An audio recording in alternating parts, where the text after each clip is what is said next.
Hello and welcome to the Oxford Open Days at the Mathematical Institute. Hello to people watching on YouTube as well from around the world and also in lecture room too. It's great to have you with us here in the Andrew Wiles building in Oxford. It's genuinely an honour to have so many of you here and watching at home as well. We've got some maths talks for you this morning, starting with me. My name's James. I'm the admissions coordinator for maths at Oxford. I'm going to tell you some of the boring details about how the course works here and how our admissions process works. But then because we wanted to show you some mathematics, we've got some academic talks as well that I hope you have time to stay for, with Vicky Neal and Ian Griffiths to start off with, and then talks on probability and statistics and maths and philosophy for people in person. The maths and philosophy talk is going to take place in a slightly different room, L3, just one side if you're staying for that one. Probability and statistics will be in this room here. And those first three talks being broadcast live to YouTube. We've got mathematics at Oxford first, then pure mathematics, then applied mathematics.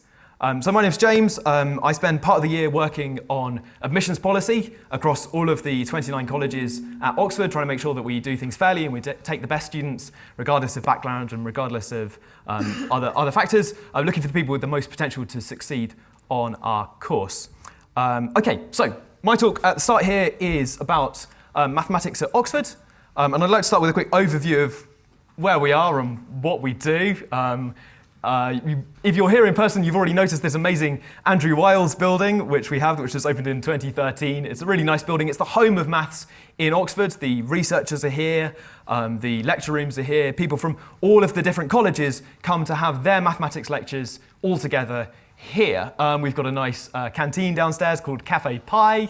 We've got several lecture rooms and some smaller classrooms as well for those smaller options later on in the course. More on those in a moment. You might have noticed the lovely Penrose tiles on the way in. If you didn't notice them, I encourage you to take note of the Penrose tiles on your way out to the rest of Oxford today.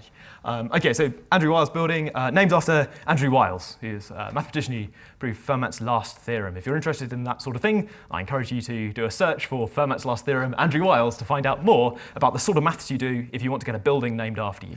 Right, so typical week for our students then. Our students from all the different colleges tend to come here in first year at least. There's an average of about 10 lectures each week. Those are about 50 minutes long. The thing to imagine is one person standing here presenting some maths to you on the whiteboards with about this many people in the room, maybe slightly fewer. In fact, you don't need to imagine because we're about to do some of those once I shut up and let you see some mathematics. And we've also recorded some of our actual student lectures and put them on our YouTube channel. So if you want to find those, if you look for University of Oxford Mathematics Student Lectures, if you want to see some actual lectures that we recorded, the lectures contain a lot of mathematics. That sounds like a warning, perhaps, for some people, but hopefully it also sounds like an advert for some people as well, right? The lectures contain a lot of mathematics. And we set problem sheets from the lectures as well. That's the same problem sheets for everyone, to go and try, because we know that they're going to work hard on those problem sheets to practice their mathematics. And then we support people through a network of small tutorials. Those are organised by the colleges, so that's 2 or 3 math students together with a tutor who might be a lecturer or might be teaching staff at the college, or might be a graduate student who's done some teacher training for it, who's someone who knows about the course, who goes through the problems and talks to the students about any problems they're having with the course. And that's really good because it means that we can put a lot of mathematics into our maths course, knowing that we've got that support to help tailor the support that we're giving to students based on the maths that they need to hear. Research and self-study is important at university. I'm sure everyone tells you this for every course. For maths students, that means that as well as lectures in the morning, they're spending some of their afternoon time going through some maths problems as well, which hopefully sounds like quite a bit of fun. Okay.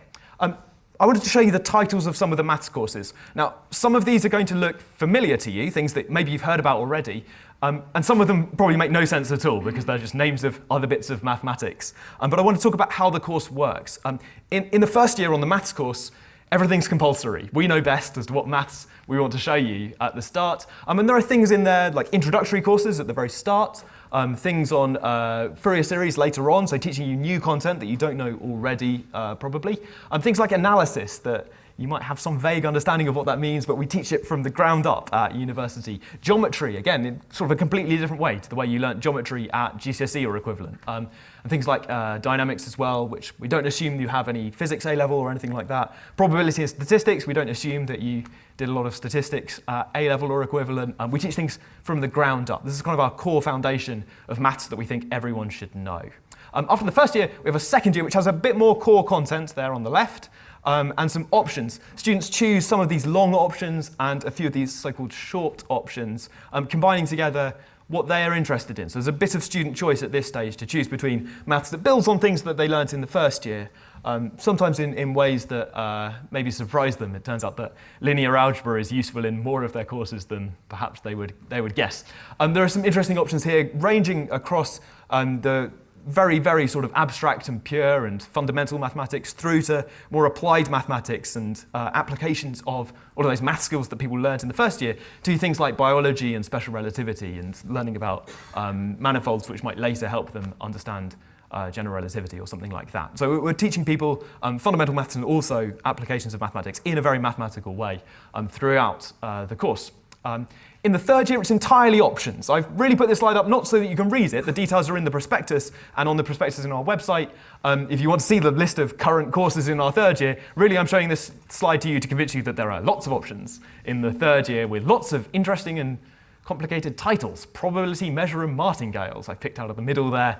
Who knows? So if you want to find out about some of these things, our third year course is completely options. So people picking and choosing some of these courses according to some rules about how many units each one's worth to put together their own choice of what's happening in the third year. In the fourth year, there were really too many for PowerPoint to handle.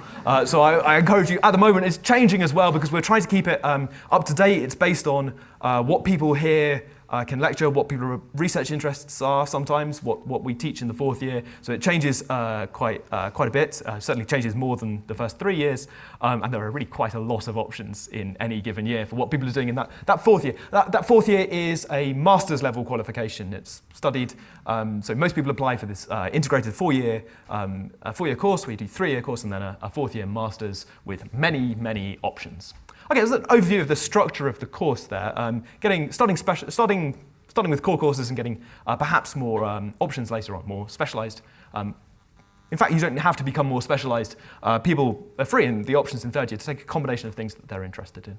Okay, admissions process then. So that's the advert for the course. We've got lots and lots of maths, lots and lots of maths topics, and each course has lots of maths in it because we have the support to help people with it.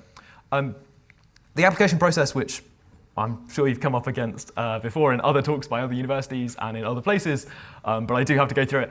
You apply on UCAS, please. UCAS is used for UK universities, and you'll be asked to take the mathematics admissions test if you're applying for maths or joint honours or computer science or joint honours at Oxford. We shortlist at the moment about 30% of our candidates for interview. And the interviews are academic in nature. We ask more maths questions at the interviews, more on that in a moment. We're interviewing about 3 people per place, using the shortlisting process there, for which we're looking at that maths admissions test, plus everything we know from your UCAS form. So not just maths admissions test, but also UCAS form. So look at everything together to decide who we're shortlisting for interview, shortlisting about 3 candidates per place for mathematics, people we think we have a good chance of making an offer to, and then from those people, making offers. We make roughly the same number of offers as we have places on the course. We're not in the business of making dramatically more offers than we have places. Usually people get the offer, it tells them to make particular grades, they go on and make the conditions of the offer. They get the grades in their A-levels or equivalent and then start the course. So it's really not much drop-off in there. Possibly motivated by having an Oxford offer, we found that people generally do make the grades that we ask them to. I have the grades on the slide later on, but I want to highlight here that's not really a hurdle for the people we've made offers to. I know that A-levels or equivalent at the moment is the main thing that's going on, but hopefully by the end of year 13 or equivalent, it's all working itself out. Okay, a little bit about each of those. So the mathematics admissions test, this year is on the 2nd of November, 2022. You take it in the year you apply, so if any year 11s are here, you'll take it not this year, you take it at the start of year 13. Normally. It's a 2.5 hour test, which might be longer than other tests you've done. It's got 100 marks. 40 of them are multiple choice questions, and 60 of them are for longer questions where you're asked to show your working out. It has a very limited syllabus of mathematics that we're using, that we assume that people around the world know by that date of the test. You can find that syllabus and past papers, solutions, videos, live streams, everything to do with the maths, all at this one-stop website, which I'm going to read out, is www.maths.ox.ac.uk/r/mat. If you can find that website, it should have everything you could possibly want to prepare for this particular maths submissions test. One particular resource, oh no, that's a math question. Here's what math questions look like. I've got a plug later on, slide awareness. Here's a math question. This is a math question that I wrote, actually. So they're designed to look a bit scary, to look a bit not obvious, so that when you look at it, it's really not obvious how on earth you're going to solve it. Look at this is some terrible differential equation. Some evil person has put some hideous differential equation that we have no chance of solving onto the maths submissions test. Differential equations like this are definitely not on the maths syllabus. But the question actually says, when does this function of this particular form, e to the kx, when does that satisfy the differential equation? So hopefully you can formulate the plan to plug in e to the kx and see whether that works or not for different values of k. Differentiating e to the kx, I should say, is something that's on the maths syllabus. So if that's not something you've learnt at the moment, it's something that you will learn, hopefully, between now and the test date. This is partly to show you what sort of maths might be on the syllabus. This is just one past math question. If you want to see hundreds more, you can check the math website or join us for something called the math Livestream, where we're going to be going through some past questions, some A-level revision material, some warm-up problems, hints and extension material, all of that and more on math Livestream, which is going to be a weekly show on YouTube from August this year, each week up to the mat. A recent survey of first-year students, when I was in this room with first-year students who started the course this year, found that about 40% of them had engaged with something like this on our website before they applied to Oxford. So it's reaching quite a lot of people with some extra math stuff. So very, very, very pleased with this. This is self-promotion because I'm hosting it this year again, so I'm on that show. That's what I'm doing for my summer. Okay. After shortlisting, based a bit on the maths submissions test, we do interviews. So we're doing our interviews in December. This year, the interviews are all going to be online, just like they were in 2021 and 2020. We haven't confirmed the details of the technology that we're using yet, but we're expecting it to be similar to previous years, where we interview people over the internet, which is what we've been doing for actually much longer than the last couple of years for people who live outside of Europe. So we have some experience of doing interviews online. We think it works well, and that we can ask the same questions that we would ask, crucially, if people came to Oxford. The interviews are academic. We're going to ask maths questions. We want to know what happens when you come up against a problem that's really difficult. What happens if you get stuck on a problem? And if you don't get stuck on the problem, we're going to adapt to the problem. We'll ask you another question and keep going until we can get you stuck on a problem. Because on the maths degree, people get stuck on problems, eventually. People get stuck on some of this really hard maths we're showing them. And we want to see if people can have ideas to get unstuck, or if they can respond to our hints, if we give them a prompt to learn from that and to get unstuck. Maybe to adapt something from a particular case to a general case. Maybe to take some information we've given them and process it and use it to solve a problem. Because there's quite a lot of that on our course. It's a really good experience, I've found, for showing people mathematics and giving them opportunities to say something clever or to say something that's correct. Actually, I should. Sometimes I've been in interviews where I feel like the person is trying not to say anything unless they say something very, very clever indeed, when really I would just like them to say something that's correct or say something that's true. So I think my main advice is listen to the interviewers who are there to help you, but also say stuff, communicate, write things down, do a bit of maths. Thinking is great, but also telling us about what you're thinking lets us help a bit more. We're not mind readers, just mathematicians. Okay, so you should ask questions, especially if you want to clarify something about the question.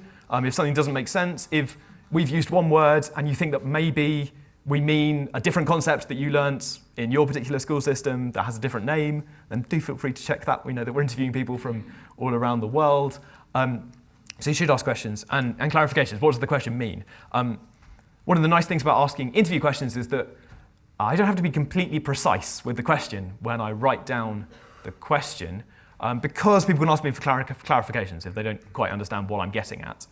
With match questions, they're very precise, everything's there, all the information in black and white. With interviews, I can give you more help and I can clarify what I mean by things. So that's quite nice. It lets us adapt to the questions and build up that rapport of expanding the maths that we're solving.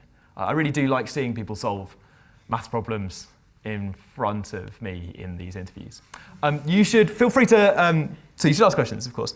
The interview is probably going to have a structure of 2 interviewers, maybe good cop, silent cop throughout, one of them asking the questions, the other one, no bad cops, good cop, silent cop, one of them asking the questions, the other one watching, or maybe taking in turns to ask you different mathematics questions. Either format happens. And they'll probably take about 25 minutes online for each interview. Our policy is that we like to give people multiple interviews. One of the reasons we're shortlisting is that we want to use our interviewing resources on people we think we have a good chance of making an offer to, and to interview them multiple times if we can. So we like to see people multiple times at their first college if we can, and multiple times at different colleges if we can. We have a system to allocate people a second college. When you apply on UCAS, you can only apply for one college. We allocate people we've shortlisted a second college, so that there's a second named college who's looking at that particular application. It's part of our processes that you don't really need to worry about as an applicant, but behind the scenes, we've got quite a lot of processes to compare applicants and to show applicants to other colleges to make sure that the best applicants to Oxford for maths get offered a place somewhere at one of the colleges. So that if you're a really great mathematician, but you're the 9th best applicant at a college that has 8 places, then you're not shown the door, you're maybe shown a second college. And a second college with maybe terrible applicants, nowhere near as good as you, the second college gets a chance to say, oh no, actually I'll have that person. And if after that, we have processes to make sure that all the other 27 colleges that take mathematicians can also see your application through a shared database, and are also able, after the first 2, also able to jump in and make offers to any candidate. Nobody is forced to take applicants from their college. So you get to make one preference of college when you apply. That's treated as your first preference, but about 25% of our first years aren't at the college that they put on their UCAS form.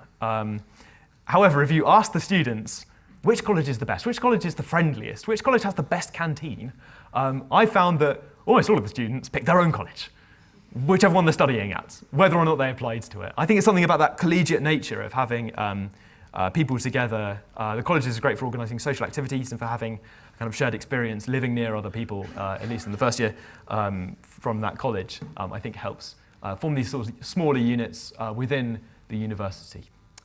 Okay, interviews are organised by the colleges, but with some coordination to make them have a consistent theme across all of them. Okay, we've got some standard conditional offers. So at the end of the process, we use everything we've seen so far, including the maths admissions test scores. We look back at those. We look back at the UCAS application. We're particularly interested in your academic previous performance, your predicted grades. Although, to be honest, most Oxford applicants have quite good predicted grades, so that doesn't help us distinguish very much. Maths admissions test score, we'll look at things like your teacher's reference, and your personal statement might have some interesting information in it as well to give us context on your application. We've obviously now interviewed people, so we've got that experience too. And at the end of the process, we use all of that information to make our decisions about who we're going to make offers to. We have standard conditional offers that we usually use. We don't have to, but to give you an idea, the standard offer text for different qualifications is published on our website. I've put them on the screen as well for 3 qualifications, but there are others available. Oxford considers lots of international qualifications to be equivalent to A-levels, equally good preparation to A-levels, and there's lots of other options around the world. For maths and stats, maths and philosophy, those 3 courses, the standard conditional offer on A-levels is A star, A star, A. We would quite like you to be doing maths and further maths, and we'd quite like you to get A star in each of those. I hope that's okay. And we'd quite like to get an A in a 3rd subject. We don't mind what the 3rd subject is. No, it doesn't have to be physics. Any subject's fine for that 3rd subject. We don't require a 4th A-level. If you're lucky enough to be doing 4 A-levels in your school or college, then the standard text we use most of the time is A star in maths, A star in further maths, A in either 3rd subject or 4th subject. We have some special policies. If your school can't teach further maths, if A-levels are available to you but not further maths, perhaps because your school can't or doesn't teach further mathematics, then we have the ability to make some essentially reduced offers to people based on the mathematics that is available at their school or college teaching A-levels. If you didn't take A-level further mathematics because you didn't realise you loved mathematics this much, and now you find yourself at the end of year 12 in Oxford on a maths open day, maths is amazing, then we encourage you to try and find out whether you can pick up some further mathematics during year 13, either through your school or college, or if you're in England, through the support offered by AMSP, or just finding out about things like complex numbers on any of the many amazing websites out there for learning about things on the further maths topic, further maths content. We're big fans of further mathematics. We know that some people discover how great further mathematics is during sixth form, but by and large, most of our applicants who are doing A-levels are doing maths and further maths. IB, we're looking for 39 overall points with 766 at higher level, including 7 in higher level mathematics. And advanced hires, we know that it varies a lot from school to school, how many advanced hires are available. So our offer text is a little bit less standard, I suppose, either AAB or AA, depending on the circumstances there. For maths and computer science, it's slightly different. I have the text on screen. You might like to also talk to the computer science department about how their standard conditional offers work. But to be honest, as I said, the people we make offers to, generally, this is not the winnowing stage, not a massive hurdle somehow for people, perhaps motivated by having an Oxford offer. Okay. The room's gone very, very quiet at the news that you need an A-star in mathematics and further mathematics, which is a little bit, never mind. Okay, advice for preparing, very quickly, before I hand over to Vicky to talk about pure mathematics. I think I have about 10 minutes to tell you how to get through all of this and how to get better at mathematics. Because I kind of believe quite strongly that preparing for Oxford applications, let's say, or preparing for my maths admissions test, or preparing for interviews or something, does make you better at solving maths problems, I hope, in a way that should probably make you better at solving maths problems later in life, either on a university degree course, wherever you're studying, or even better, later in life, actually solving problems later on. So I kind of feel like if you do it right, the preparation for applying for maths at university could be a useful educational experience, particularly in this summer between year 12 and year 13, if you're in the middle of sixth form in the UK at the moment. Because I think you have a chance now to spend just a bit of time revising what you did in year 12. That kind of core maths content that we base our syllabus for the maths admissions test on is essentially half of A-level mathematics. So there's a sort of limited bit of mathematics that you've probably already seen. That if you revise it now, then you have this kind of side benefit that as well as revising the maths syllabus, you're also revising maths that you're probably going to need to use in year 13 mathematics. So I sort of hope that that's sensible advice a little bit over the summer. Of course, it's summer as well. Have a lovely time. But also, I think a strong thing to do would be to practice a little bit the maths that you saw over the last year. My second bullet point is to think about maths, which might sound like the same thing if you've been conditioned to think that all mathematics is preparation for exams and revising and getting better at the things in school. But I do encourage you to try and think more widely about other bits of maths that you're interested in. There are quite a lot of really good websites out there that just have maths content on. Other YouTube channels are available for you to find out about other bits of mathematics. We've been broadcasting something called Oxford Online Maths Club, which might have your favourite bit of mathematics in it somewhere, but there's other options out there for you to find other bits of maths to be interested in, just because you've maybe got some time over the summer to find out more. If you can, talking to other people about mathematics is, I think, good because it helps you check you understand the maths that you think you understand, and also helps you if you're in some sort of interview situation where you need to explain what you're doing. On the maths, there are sometimes questions which ask you to justify or explain your answer. So being able to write that is a pretty similar skill to being able to talk to someone to explain what your mathematics is. If you don't like talking about maths because you think that makes you sound too nerdy, then maybe find a different friend who's maybe applying for a different subject who needs to say something else about their subject. Maybe it's French or history or something, and agree that you'll tell them about maths and they'll tell you about history, and then neither of you will tell anyone else about what just happened. Finding a way to be a bit nerdy. I sometimes recommend people talk to teachers. Sometimes the teachers don't want to, so finding some sort of agreement where you can be nerdy to someone else is probably a good preparation. And finally, other maths problems as well. It doesn't really matter what they are. People have asked me already out in the atrium about other exams like STEP and TAMUA and AEA. It doesn't really matter what the maths problems are, as long as you can get your hands on them, ideally for free.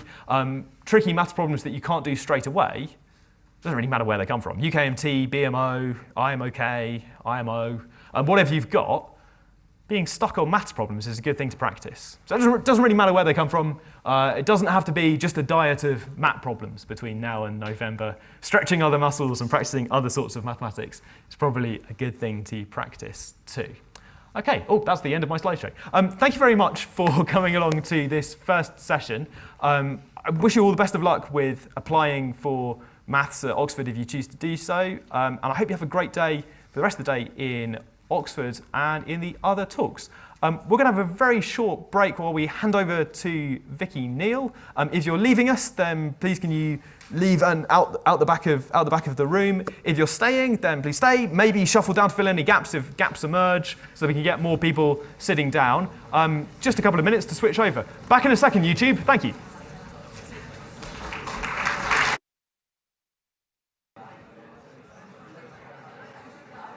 There are some seats here. There are seats to the far side here.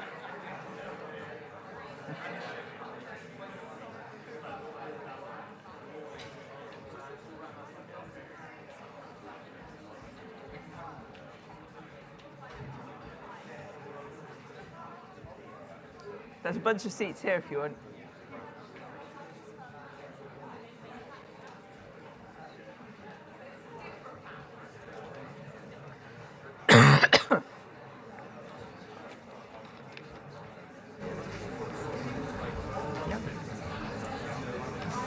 You all right? Okay. Okay, welcome back, everyone. Thank you. Thank you. Anybody moving in at the moment? There are some seats left on this side. If you want to maybe move around the other door to sit down on the side, we're welcome to perch around here. Welcome back again, everyone. I'm going to hand over now to Dr. Vicky Neal, who's going to tell you about pure mathematics. Thank you very much, Vicky. Thank you, James. Hello, everybody. It's lovely to see so many of you. Also, hello to the people that I can't see because you're watching remotely. My name's Vicky. Just to explain who I am, part of my role is teaching here in the Maths Institute, so I might be lecturing 200 first years in this room. I might be teaching a class of 10 or 12 third years in a smaller room. Part of my time is doing public engagement with maths, outreach, lots of different projects, running summer schools. My latest book is called Why Study Maths. It has a polar bear on the front cover. I'm also one of the tutors at Balliol College, so I teach students in really small groups at Balliol, and I'm also available for Balliol students to come and talk to me individually about whatever they would like to come and talk to somebody about. So hopefully that gives you some idea of who I am.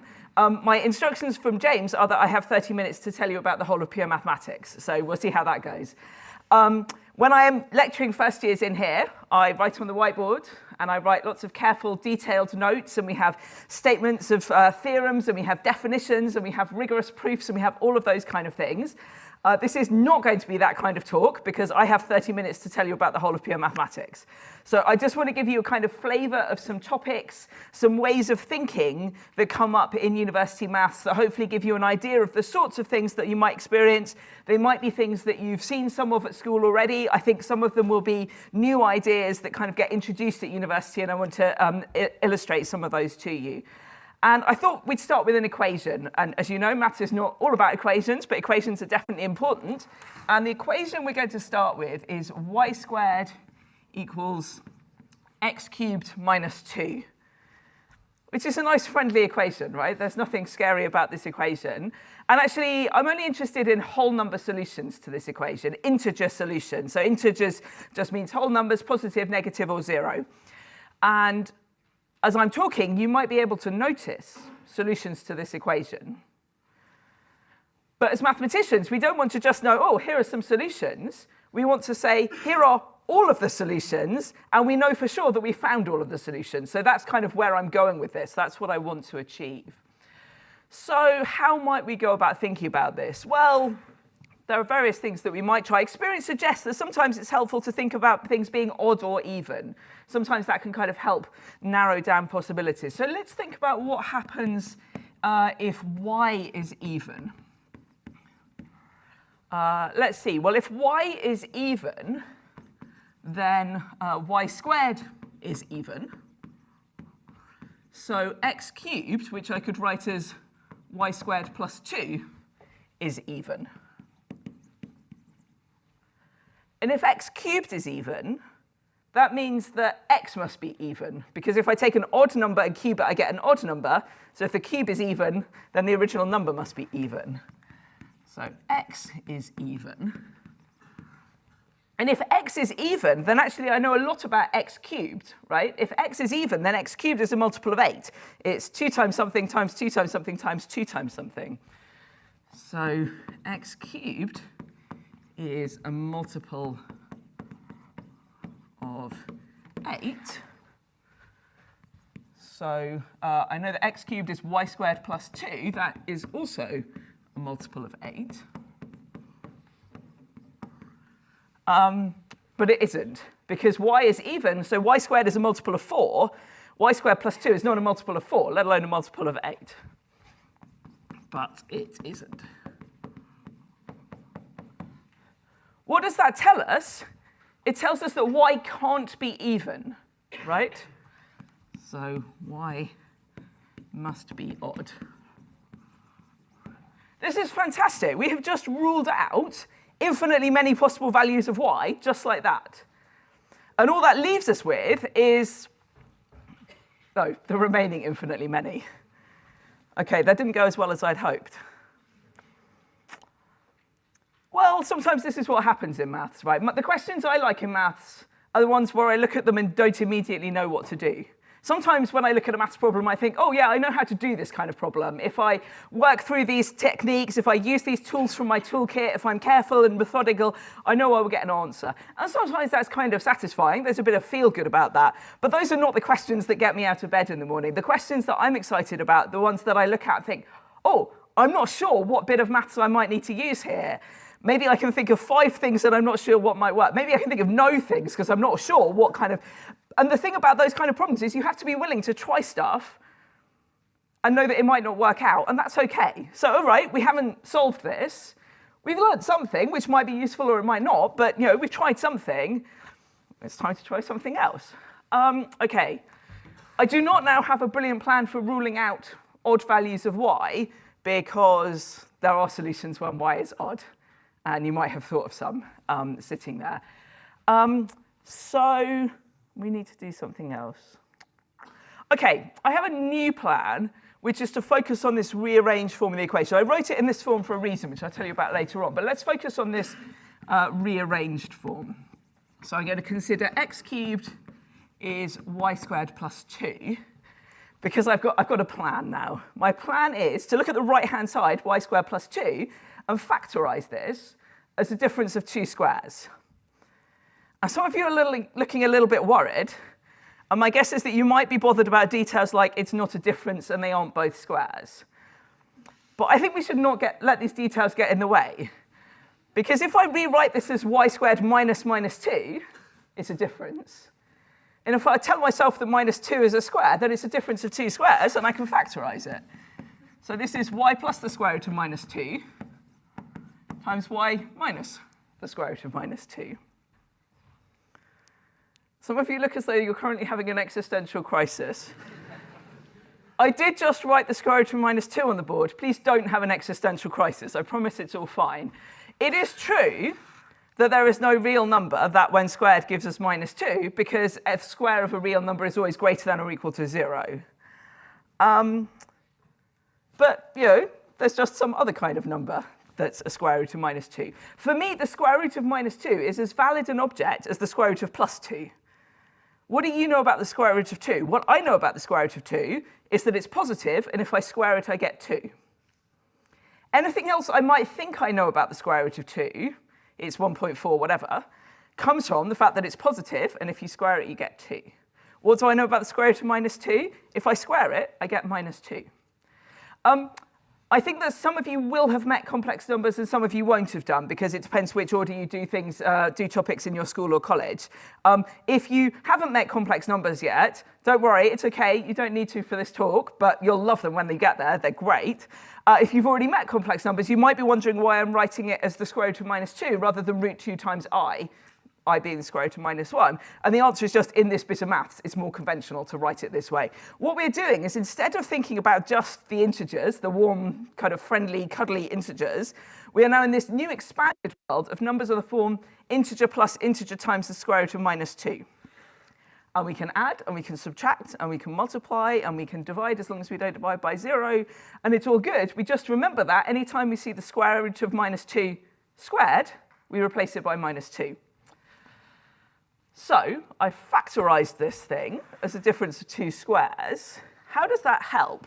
Well, if you look at the two factors, y plus the square root of -2 and y minus the square root of -2, it turns out that those have highest common factor 1. It turns out that is code for there's 5 minutes of algebra that I'm skipping. So it turns out that I've got 30 minutes for the whole of pure maths. I don't have 5 minutes for this algebra. It turns out that y plus the square root of -2 and y minus the square root of -2 have highest common factor 1. A small point about that 5 minutes of private algebra, though, is that along the way, you use the fact that y is odd. So that apparently dead-end argument, oh, that didn't help, earlier on, that said, well, y can't be even, it must be odd, actually turns out to be crucial at this moment. So apparently failed attempts at problems is not time wasted. I've got a cube written as the product of two things with highest common factor 1. If you have a cube that's the product of two things with highest common factor 1 in the ordinary integers, that means that each of those factors individually must be a cube. If you picture their prime factorizations, each of them separately must be a cube. It's the same story here. So what we see is that y plus or minus the root -2 are both cubes. So let's focus on one of them. It doesn't matter which. Let's go with plus. So y plus the square root of -2 is a cube, meaning a cube of a number in this world. So it's going to be something like a plus b times the square root of -2, all cubed, for some integers a and b. And now I can expand out this cube using the binomial theorem, and I'm sure you can do that at least as well as I can, and I have to do it in public, which is not my favorite thing in the world, but let's give this a go. So we've got a cubed plus 3a squared b times the square root of -2 plus 3ab squared times the square root of -2 squared plus b cubed times the square root of -2 cubed. It's not clear this is helping, is it? But in the absence of any other ideas, we may as well press on. And we can make this look a bit nicer, because remember, anytime we see the square of the square root of -2, we can replace it by -2. So if we tidy up, this is going to give us a cubed minus 6ab squared. I'm going to write this in the form integer plus integer times the square root of -2.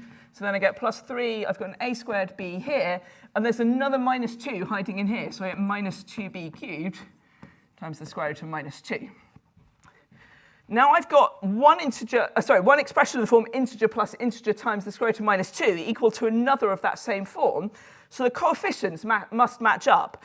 Y must equal a cubed minus 6ab squared, and the coefficient of root -2, which here is 1, must equal this coefficient.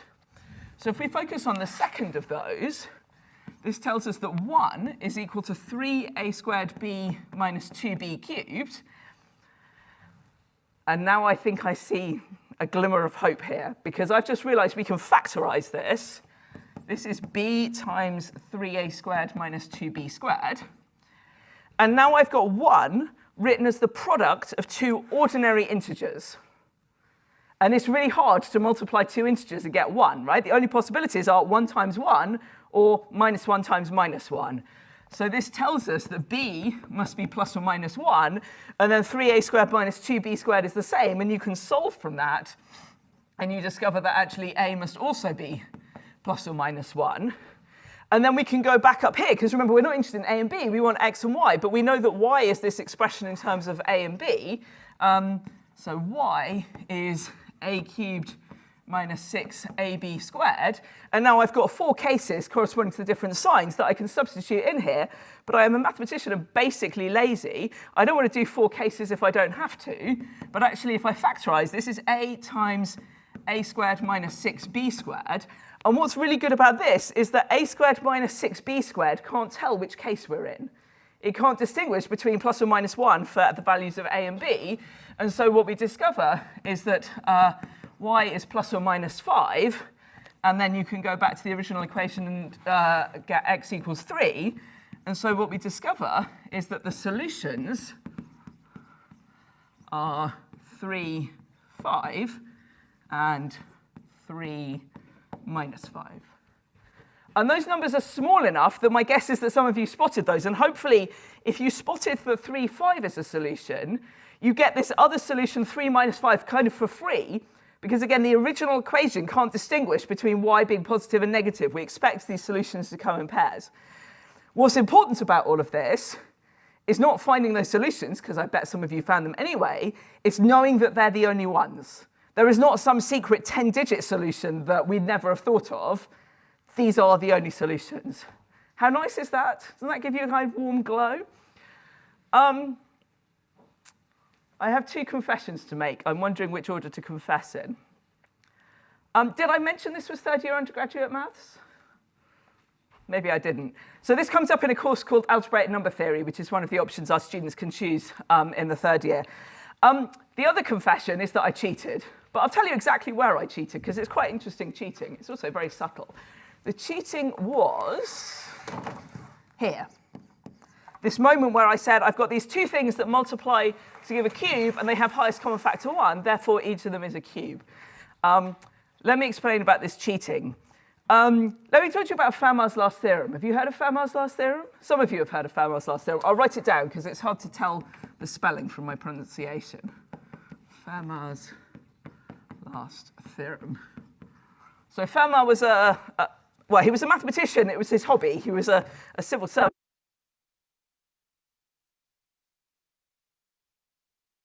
Plus y to the n equals z to the n. Thinking about integer solutions. And if you go back all the way to ancient Greece, like 2,000 years ago, they could solve this equation when n is 2. You probably know some solutions when n is 2, because this is the equation for a right-angled triangle, and there are right-angled triangles at integer sides, like 3 squared plus 4 squared equals 5 squared, and 5, 12, 13, and so on. The ancient Greeks would find all of the solutions to this equation. It's a really beautiful problem. If you haven't thought about it, I really recommend it.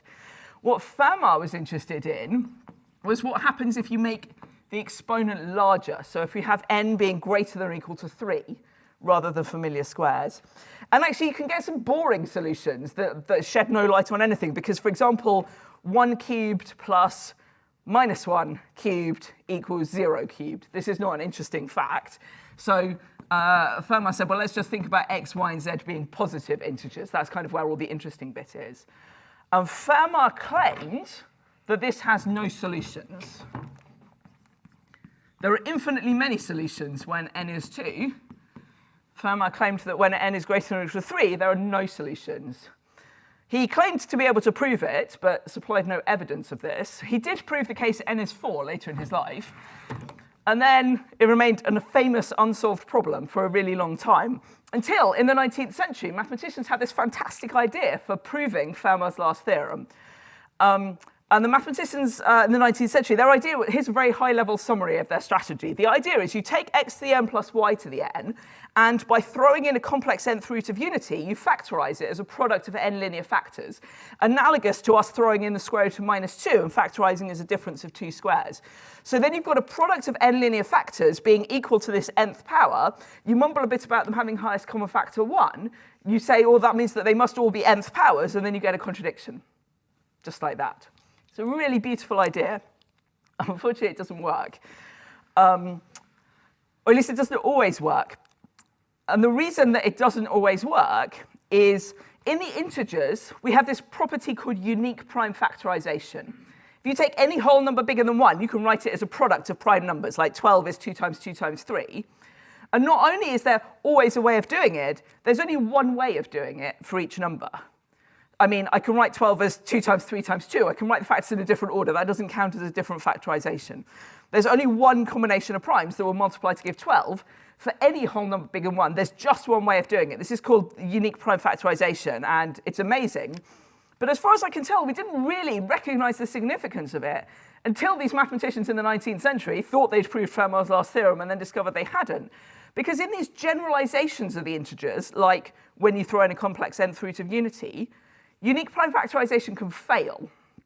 So there are really weird settings where maybe you can write a number as a product of 2 primes in 2 different ways. Or maybe you can write a number as a product of 2 primes and also as a product of 3 other primes. Like, really weird things can happen. It's quite hard to picture because all of our experience with the integers sort of means we take it for granted. And I think this is kind of what happened mathematically in the past. But then mathematicians realized, oh, that unique prime factorization failed, which means that argument of here's a product of n linear factors that have highest common factor 1, their product is an nth power, therefore each of them is an nth power. That argument falls apart if you don't have unique prime factorization. At that point, mathematicians, being very resilient people, they did not say, oh, this is too hard, I give up. They said, wow, this is really interesting. OK, we haven't proved all of Fermat's last theorem. But also, what's going on here? How come we have these situations that look a lot like the integers? We call them rings. You can add, you can multiply, nice things happen. But we can't rely on having unique prime factorization. Which rings do have unique prime factorization and which rings don't? How can we tell whether a ring does or doesn't? When it doesn't, what happens? And a century and more of modern algebraic number theory has kind of arisen from that failed attempt to prove Fermat's last theorem and trying to understand it. And that's kind of where this third-year algebraic number theory course comes in. It's also relevant for one of our second-year courses called Rings and Modules, which kind of explores some of these topics about unique prime factorization and so on. So just to go back here, I cheated, but actually it is valid, because it turns out if you throw in the square root of -2, we do have unique prime factorization. So actually this argument is valid, but only once you've proved that you've got unique prime factorization, which, you know, if you're interested, our course materials are all online. Go and look up the algebraic number theory course, find the lecture notes. Just to conclude the story of Fermat's last theorem, for those of you who don't know it, it is a theorem. It has been proved. It was proved in the 1990s by a mathematician called Andrew Wiles, who's one of my colleagues. You'll notice we're in the Andrew Wiles building. This is not a coincidence. If you haven't seen it, there's a 1-hour BBC Horizon documentary on Fermat's last theorem from the 1990s made by Simon Singh. I think it's the best TV documentary that's been made about maths. It's on iPlayer. You should totally go and watch it. It's like 1 hour of your life. You should absolutely watch it. OK, good. So we've found all the integer solutions to this equation. What else? Well, why don't we think about real solutions to this equation? So going back to y squared equals x cubed minus 2, and a good way to think about real solutions is to sketch it. So let's try sketching y squared equals x cubed minus 2. Being able to sketch graphs is a useful life skill. I recommend it. Let's warm up. Let's start with y is x cubed minus 2, so no squared on the left-hand side. So what happens? So y equals x cubed is this familiar cubic kind of shape like this. I need to translate down by 2. So it's going to look something like this. It's not a fantastic sketch, but it's a sketch. It's good enough. It gives you the idea. What happens if we change to y squared? Have you done this? Have you tried taking y equals, you know, some favorite function of x and then sketching y squared equals that function instead of x? You should try it. It's really, some really surprising things happen. So what happens with y squared equals x cubed minus 2? Well, we're in the world of the reals here. So y squared is always going to be greater than or equal to 0. Anywhere x cubed minus 2 is negative, we are not going to get anything on our graph. Anything where x cubed minus 2 is positive, we're going to get 2 values of y. We expect symmetry in the horizontal axis because the equation can't distinguish between positive and negative y. And we're going to get some stretching here based on whether x cubed minus 2 is bigger than 1 or less than 1. And when you put that all together, what you end up with is something that looks a bit like this, which is kind of intriguing. And this equation is an example of something called an elliptic curve, which does have something to do with ellipses, but very, very far away. They are not ellipses. So an elliptic curve is described by an equation in the form y squared equals a cubic in x. So that's why I wrote the equation in this equation in this form, rather, to highlight that kind of elliptic curve thing. Just to join up that story a little bit, when Andrew Wiles put the final bricks in the wall to prove Fermat's last theorem, he did that by studying elliptic curves and connecting them to another idea called modular forms. So there's a nice kind of link up there. So what other things can elliptic curves look like? Well, it depends on the shape of your cubic. We might have a cubic that cuts the horizontal axis 3 times, and then the elliptic curve kind of falls apart into 2 pieces. Or we might have a cubic that just cuts the horizontal axis a single time, kind of turns around above the horizontal axis and carries on. And then we end up with some kind of exciting shape like this, which is supposed to be symmetrical about the horizontal axis. It's quite hard to draw. Actually, that's not a bad effort by my standards. So these are some examples of elliptic curves, and they have all sorts of interesting kind of properties to explore. And a really good way of exploring these is using tools from an area of maths called algebraic geometry. So Cartesian coordinates is sort of what we're using here, allows us to connect algebraic equations to geometric diagrams and vice versa. And the idea of algebraic geometry takes that idea of Descartes from centuries ago and introduces lots more modern technology. So, well, let's use algebra to solve problems in geometry. Let's use geometry to solve problems in algebra. We can go backwards and forwards between them, which is kind of what we're doing here. So that's algebraic geometry. We start kind of, there's a course called algebraic curves in our third year that people might like to choose. So we thought about integer solutions. We thought about real solutions. Let's think about rational solutions. So rational numbers are fractions, ratios, an integer divided by a non-zero integer. Something really beautiful happens with rational solutions on an elliptic curve, because it turns out, imagine this is a rational point P on this elliptic curve, and this is a rational point Q, meaning both coordinates are rational numbers. It turns out that we can add P and Q. And the way that you add 2 points on an elliptic curve is very geometrical. You draw the line going through them. Please imagine this is a straight line. And by a miracle of mathematics, it will cross the elliptic curve exactly once more, as long as you have a moderately well-behaved elliptic curve. That is not the point what we want. What we then do is reflect in the horizontal axis, and that is P plus Q. In what sense is that P plus Q? Like, it feels really weird to take 2 geometrical points and then claim to have added them. But the answer is that the addition behaves a lot like addition of real numbers. And this illustrates a really important thing about pure maths at university, which is the idea of abstraction. We notice the same structure in apparently different places, in addition of real numbers, in multiplication of invertible matrices, in symmetries of an equilateral triangle, in addition of rational points on an elliptic curve. And we go, well, what is the underlying structure that all those things have in common? And we call those axioms, and all those examples I just gave you are examples of something called a group. And that's great, because then you can prove theorems about groups that apply to all of those examples and all the examples you haven't thought of yet, all at once. So it's a really powerful idea. So we teach group theory in the first year, linear algebra, another key first year course, also building on this idea of abstraction. It's really important. Rational points on elliptic curves are really interesting to people who do algebraic geometry, number theory kind of things. They are also practically important in elliptic curve cryptography. So if that's your kind of area of interest, maybe go and explore elliptic curve cryptography, which uses this group structure. Groups, linear algebra, and so on are also really important in the whole of kind of mathematics, in various bits of applied mathematics, theoretical physics, all sorts of exciting things. Okay, so we thought about integer solutions, we thought about real solutions, we thought about rational solutions. What about complex solutions? Why not? So if I look at this equation, y squared equals x cubed minus 2, and now I'm interested in solutions where x and y are complex numbers. So sort of we can think of x and y each as being 2-dimensional. So y squared equals x cubed minus 2 is then some kind of object in 4-dimensional space, which I'm not going to draw on the whiteboard because it wouldn't fit, because it's in 4-dimensional space. But it looks like a torus, a donut. It's a shape with a hole in the middle. How can I know that it's a shape with a hole in the middle when I haven't even drawn you a picture of it on the whiteboard? Because we can use tools from algebraic topology. Algebraic topology gives us ways to study surfaces in 3 dimensions, in higher dimensions, and say, oh, does it have any holes? Is it like a sphere with no holes, or a donut with 1 hole, or a pretzel with 2 holes? How many holes does it have? Algebraic topology, again, kind of linking the geometry and the algebra there to explore these kind of things. And one really interesting thing that you can do thinking about complex solutions to this equation involves something called the Weierstrass P function, which has a special font for its P, all of its own.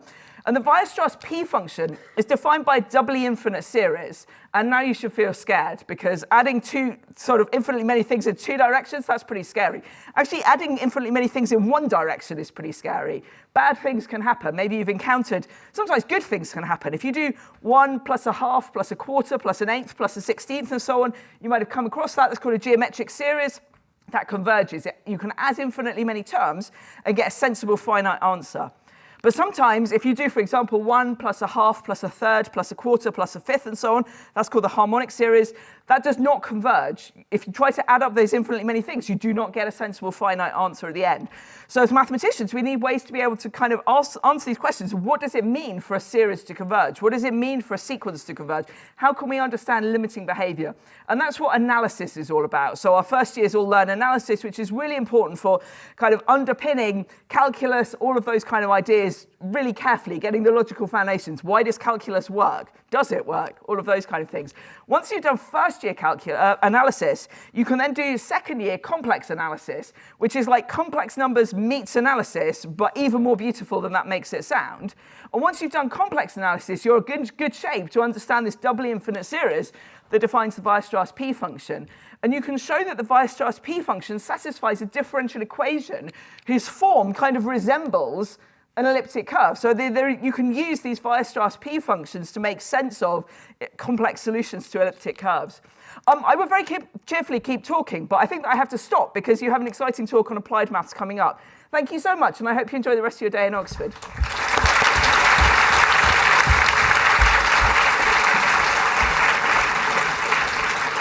Thank you, Vicky. If you're leaving us now, I'd ask you to make your way out either doors at the back. Applied mathematics is going to be in here in a couple of minutes. Thank you. If you find a gap, please shuffle to fill gaps. Let's go. Okay. Welcome, everybody. So now this talk will be on applied mathematics at university. So I'll give you a flavour of some of the things that we do here, and also some of the things that you will be able to do. So I want to give you a little bit of a mixture of that. So before I start, let me introduce myself. So I am Ian Griffiths, and I'm a professor of industrial mathematics here. So that basically means I work with a lot of different companies.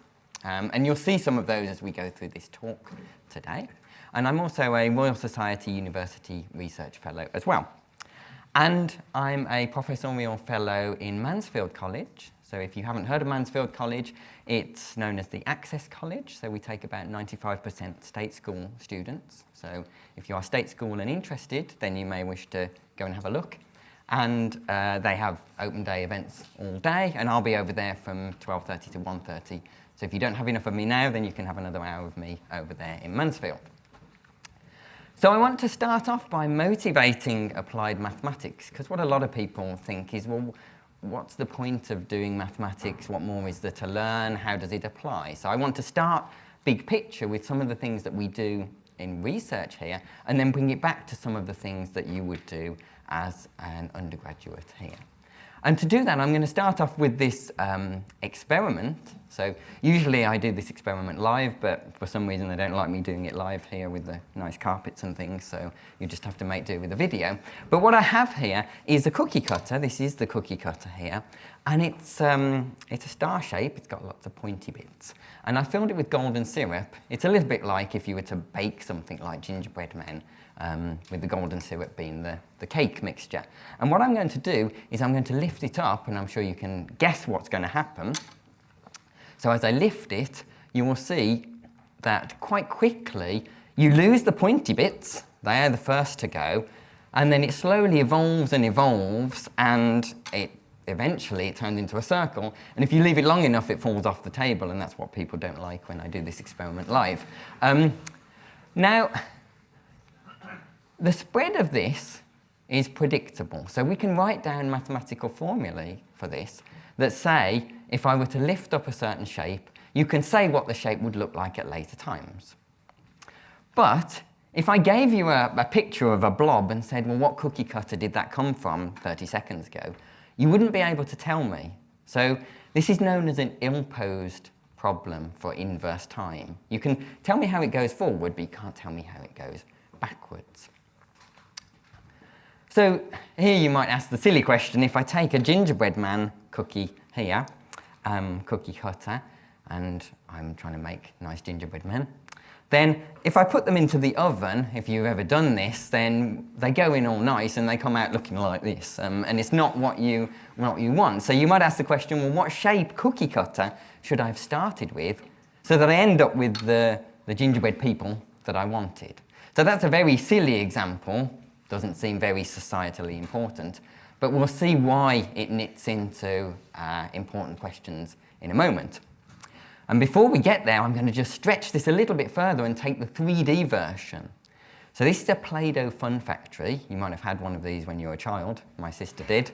So this is Play-Doh, which is a modelling clay that you put into the back, and then you press the red dial down, and out pops some modelling clay, and whatever hole shape you've got here, it extrudes out. And because Play-Doh is quite solid, it stays largely the same shape as it extrudes out. So this is sort of the 3D version of what I've showed you with the cookie cutter now, where you get a long string. And you could imagine that if this was a bit runnier, like golden syrup, then it would change shape in the extrusion. This is also how you make pasta, rigatoni, and all the other different pasta shapes that you see when you eat your Italian foods. So here we want to say, well, what shape hole creates a desired final tube shape? So where is this all going now? Why is this applied mathematics? Well, here's an example. This is glass manufacture.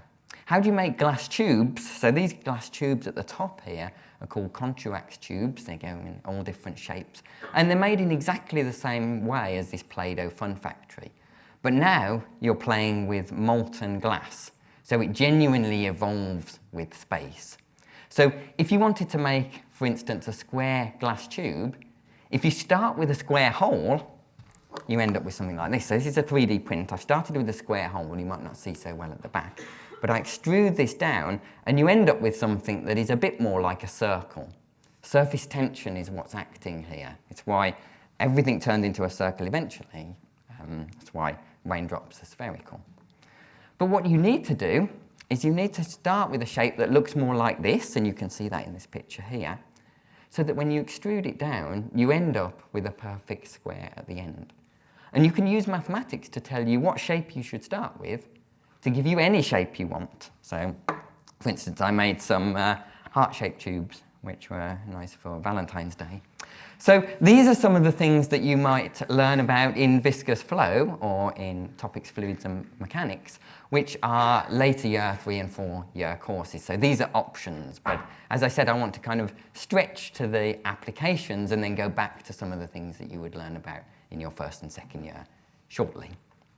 And you can make this even more generalized. So here we're making multi-structured optical fibers. So these have 3 different holes, and you use these to communicate data with.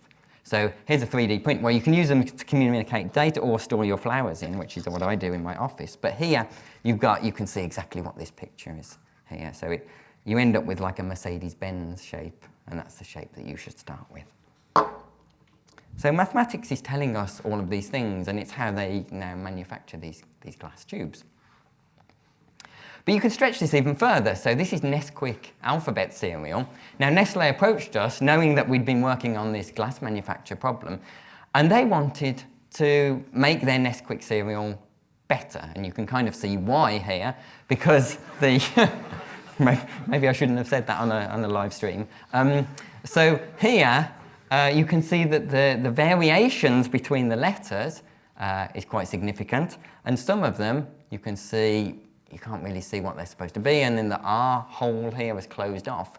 So it's the same thing. It's the Play-Doh fun factory, but now it's a molten cereal mixture that you're extruding out. So in this case, if we try to make, for instance, Mickey Mouse here, you can see, it started off with Mickey Mouse here, you can see it extrudes out. In this case, because it's molten and bubbly, it expands out as well. Now, in this course here, Waves and Compressible Flow, you will learn how compressible fluids behave. And obviously, you won't stretch this to making Mickey Mouse or anything like that, but it gives you a flavour of some of the future applications of the work that you might be doing. And this is the work that I've done with researchers here. So this glass manufacturer, trying to make something a desired final shape, is now what's used to make Samsung and Huawei mobile phone screens. And also the bendable smartphones, so the Samsung Fold that's now come out. This stuff here that this guy is flexing is glass. And I still find this incredible, because in my mind, glass is rigid. So I have some of this glass. I used to hand it round to people to play around with to see how flexible it was. But it has a limit. So as you hand it round, you can hear it kind of popping, cracking, and then what you get at the end is dust or sand back to the raw material that it was. So that's given you a sort of flavour of where we go, where we push some of the research that we do here.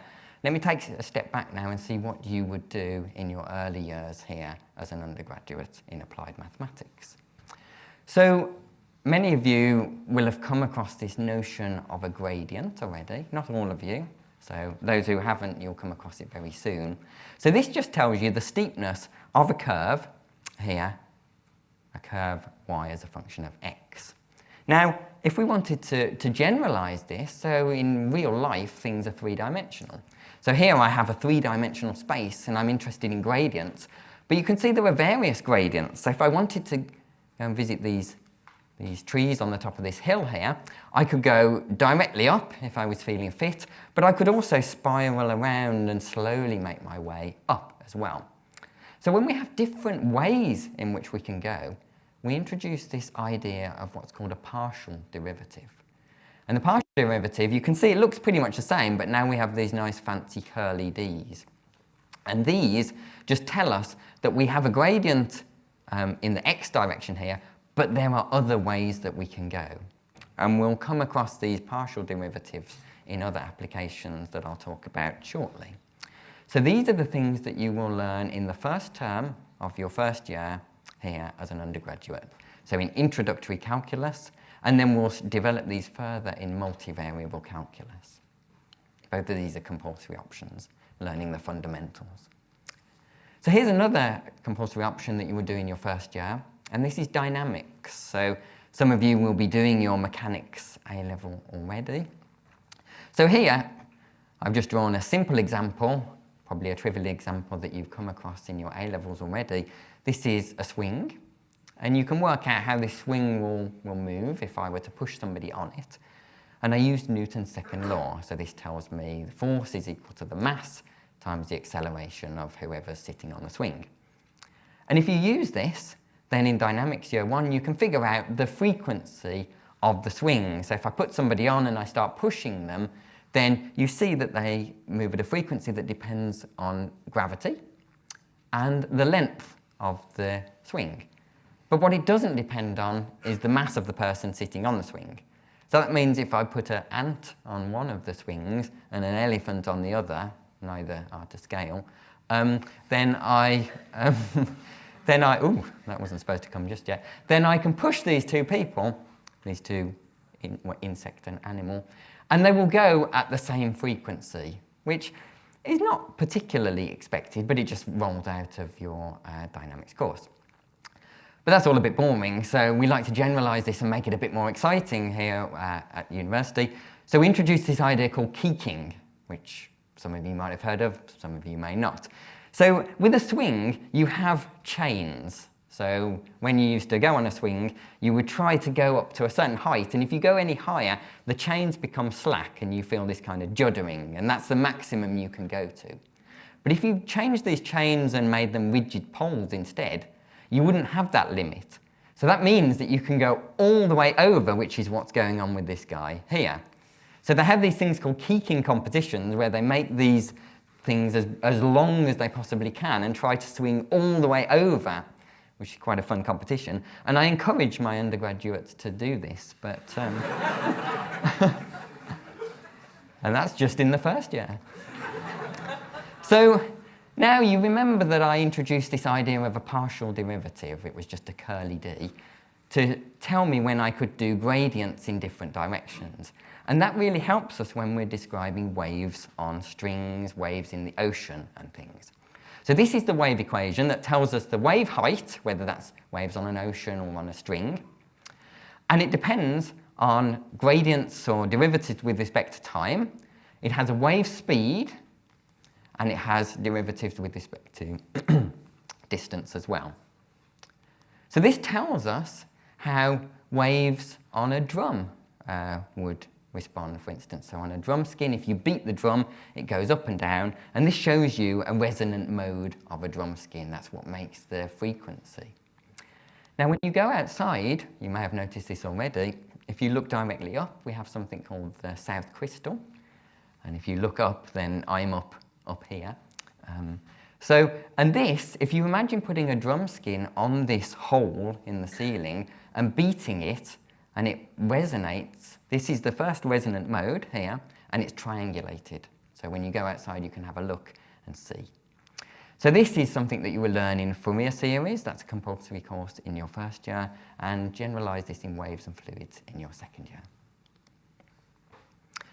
So this is something that is all too familiar to all of us here now. Modelling pandemics is something that not many of us knew much about a few years ago. Now it's been in the media so much. And it's really complicated, and you can see why. This is a computational fluid dynamics simulation here, showing aerosol particles moving around. And this is something that you can learn about in mathematical biology. But this is very complicated. So in the Math Bio course, what we do is we look at a situation where we assume that the virus is uniformly spread in a room or in a population. And then we write down some equations, some differential equations here, which tell us the number of susceptible people or individuals. This is who hasn't contracted COVID yet, but is susceptible. Then the number of people who are infected, and then the number of people who have recovered. And these are 3 equations, and they all depend on time, so they're time evolution equations. Now, they don't look too complicated, but you can do a lot of analysis with these to predict how a virus will spread and whether it will become a pandemic or an epidemic or whether it will die out and not be too bad at all. And the virus kind of strength depends on these parameters that are in here. So there's a beta in here and there's a gamma in here. Now, a few years ago, none of us would really know what these betas and gammas were all about, but now if you take the ratio of beta and gamma, you end up with something called the R number, which all of us know because it's something that we've heard so much in the media. It tells us whether a virus is going to win or lose. So here's another stretch, not something that you really do in your course, but I think it's nice, again, an application of some of the things that we do. And that's these glasses here, which I'll put on, but it means that I'll no longer be able to see anything because they're not set very good. But I think I look like a good professor now in them. So these are glasses, and they've got syringes on the side here that you turn the dial, and it pumps liquid into the lenses here, and it changes the shape of the lens. And so this changes your lens from anything from a -6 to a +6 prescription. And you can see there's a calibration on the side here. So you set these up to your eye prescription, and then when you're done, you take them off and you screw in here and here, and you take these off, and then you've got yourself a pair of glasses that is your prescription. So why are these used? Well, these are developed by someone here in Oxford, Professor Silver, who has rolled them out as child vision, and these are in developing countries where they cost about £1 or so, and they're just sent out in boxes where they don't have access to opticians, so children can put these on, set them themselves, and they have some glasses. So it's something that we worked on a little bit here, trying to understand how you might be able to develop these for astigmatism. These just change a prescription from -6 to +6. Astigmatism is more complicated.